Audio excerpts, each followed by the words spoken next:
Hey everybody, what's going on? It is your boys, Donnie Smokes and my buddy Johnny Rude here from Jobber Bros, and we are bringing you our favorite moments of the week. I know you usually just see me doing this, but we got Johnny Rude in here today.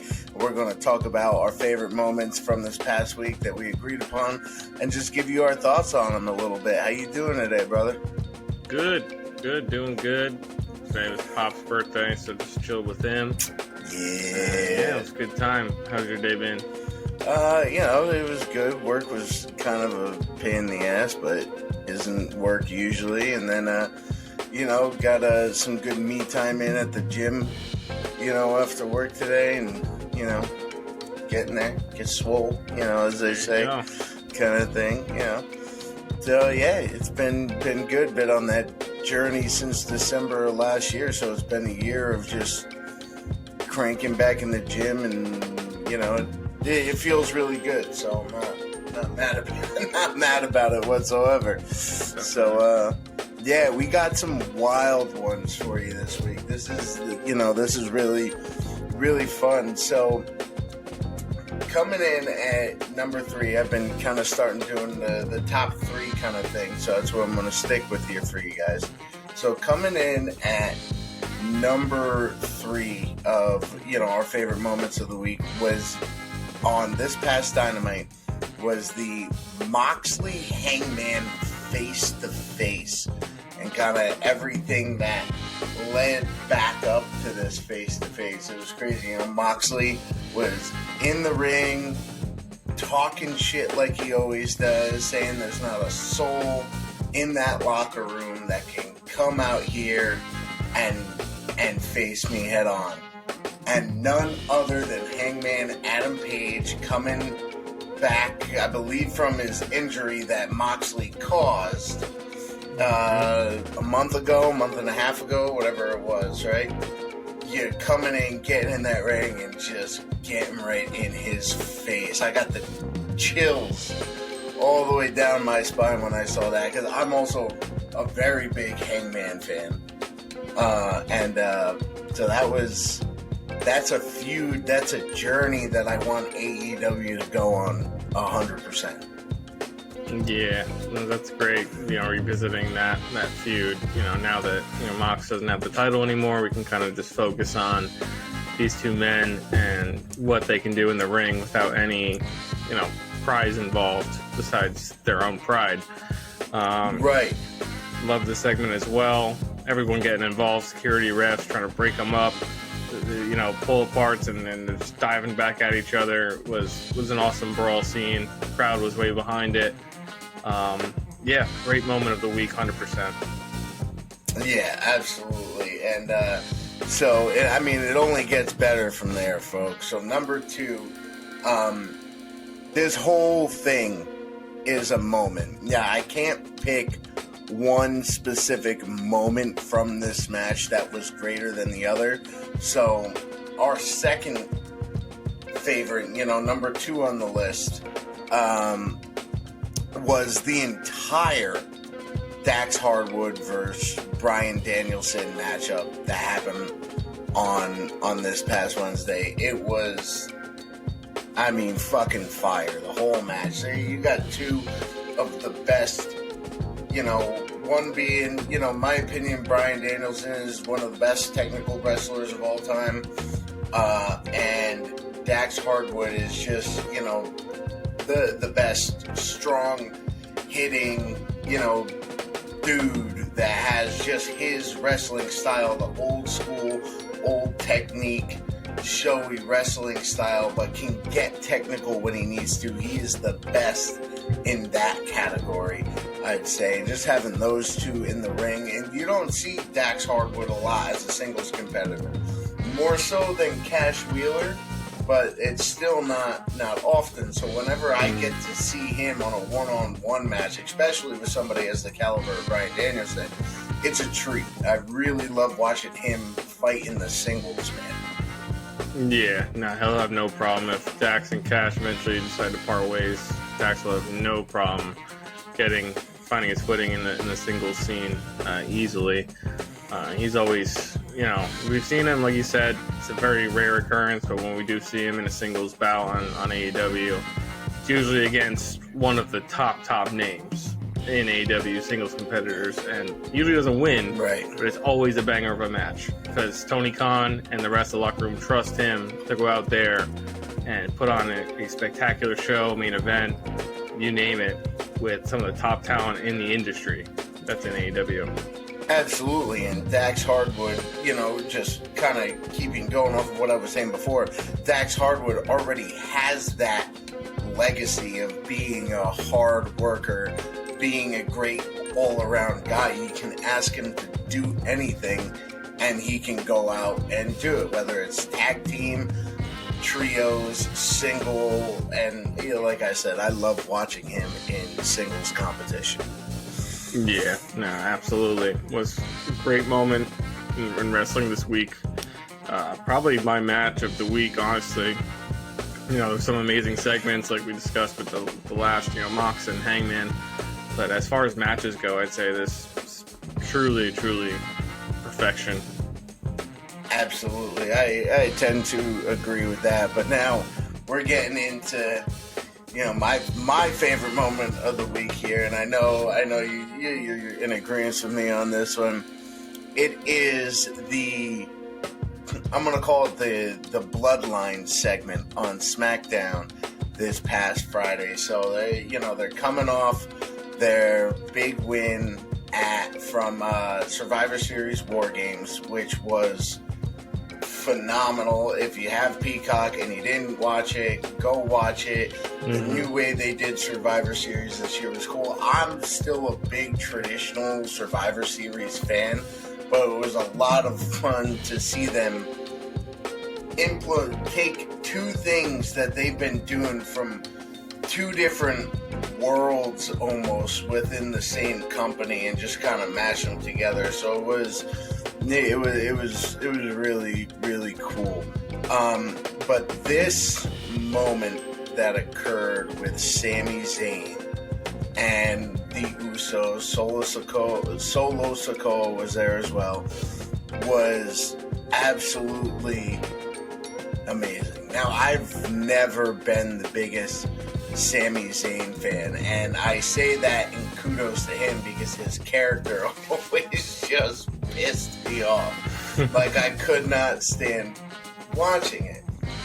But since he's been with the Bloodline, I have, turned a new leaf and really enjoyed Sami and his oosiness that he brings to what's going on with the Bloodline, which is much needed.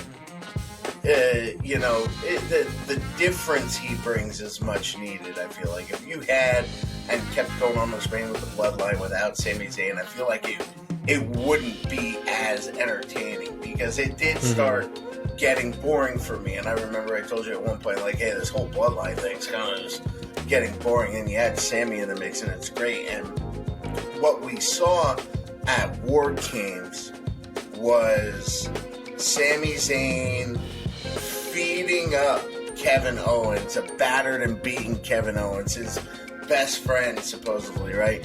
To Jey Uso to jump off the top rope, get the pin, and Jey finally hugged him and accepted Sami into the Bloodline. And that was the whole segment this Friday with Jimmy, Jey Uso, getting really excited about it. Jey saying, I didn't like it for a long time, but you stood with the family, and then they did their whole handshake thing together, and I was giggity the entire fucking time, man. It was great. Yeah, great. It's a great story. Sami brings a lot of comic relief to the whole Bloodline, and then at the same time, a lot of introspect as to what could lead from this in the future. There's a lot of speculation, a lot of theories, a lot of ways it could go. With him finally being accepted in, his plans going into motion to eventually, break him from the inside out, to thwart the Bloodline, to crumble it, and then eventually face Roman Reigns. Maybe not at WrestleMania, but maybe at the Rumble or before that. A lot of speculation. I've been reading a lot online. But all in all, it was an amazing segment. I like the way it's going. It's finally accepted from Jay by sacrificing Kevin at Survivor Series, like you said. I'm looking forward to seeing where it goes next on SmackDown this Friday for sure. Yeah, I hope it doesn't go the way people are speculating. I'd like to see this whole thing, even when the Bloodline doesn't have titles anymore. I would still love to see Sammy continue with the Bloodline and that, whole regime, and maybe get titles back, or Sammy gets the titles this time and is tag team with Jay or something like that because Jimmy's out, or Jimmy because Jay's out, or something happens. Like, I want to see Sammy hold the title within the Bloodline. I want to see Sammy. Yeah, I love Sammy's character so much now. Because, and I feel like they're finally using Sammy and the type of character he is and the type of wrestler he is correctly. Yeah. Like, I feel like this is in his wheelhouse, where the character that cares, has compassion, wants to be a part of something, wants to help other people more than himself. Like, I feel the character he is now is the best Sami Zayn I've ever seen. Not the heel and everybody's against me and all that shit with the camera and the documentary. Like, it was fucking dumb. I didn't enjoy it. This Sami Zayn I do. So if you didn't see, for those of you watching that didn't see just a sidetrack, sorry, because you're saying like versions of Sami Zayn. If you didn't see the last video, go check it out. I opened it, NXT 2.0 blaster box. Got some cool polls. One of them being from, I don't know what year this was, but face Sami Zayn in black and gold NXT.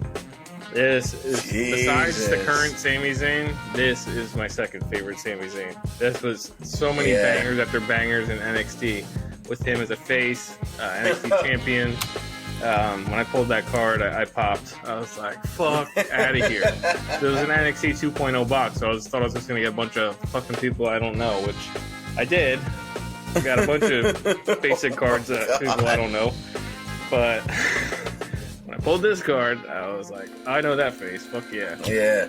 So, and that's I was looking into that too. I think I'm gonna go pick. I saw the NXT Booster one 2.0, and obviously they don't do. Is it still NXT 2.0 or no? It's back to regular NXT. I'm not sure. We'll be able to tune in tomorrow and find out. Yeah, I thought it was back to NXT. I thought I remember seeing the black and gold. Once the Triple H regime took over, it kind of reverted back to that and stuff like that. But I want to pick up NXT 2.0, and I want to pick up regular the Panini WWE cars, and I think might do a maybe a live let me know if you get a box and I can this try weekend. And match you. I can try and get the same box and we can do a live. I saw AEW's 2022 cards actually just came out on November 30th. I saw that too. So I'm trying to get my hands on those. So that would be amazing. Yeah. To get back to it, that's, that whole segment was a lot of fun. And right after that was, the Brawling Brutes came out. Sheamus interrupting. Obviously, they're mad about losing at NXT War Games. Or the Survivor Series War Games. We were just talking about NXT booster boxes. Now I'm like,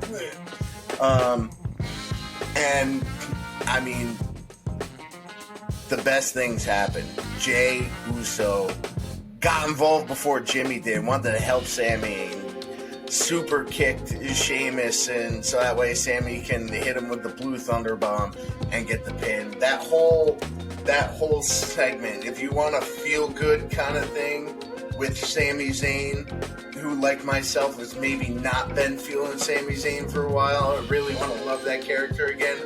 go watch that whole segment from this past SmackDown. It's really well done, the whole thing. Yeah, definitely. I'm gonna go back and watch it again myself. But all in all, calm before the storm. Just my opinion. I think we're gonna see some trouble brewing in the bloodline soon.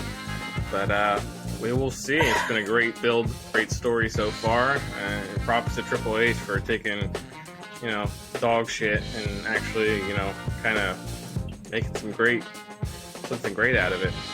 Because when absolutely he took over creative, it really was like a hot fucking mess all over the place. Yeah. But it was a steamy pile. Yeah. Anyway, let us know what you think of our moments of the week. We got a couple from AEW. We got one from WWE. And of course, as always, like, subscribe, check out our TikTok, our YouTube Shorts, Twitter, all at Jobber Bros. Any final thoughts here from you, Mr. Donnie?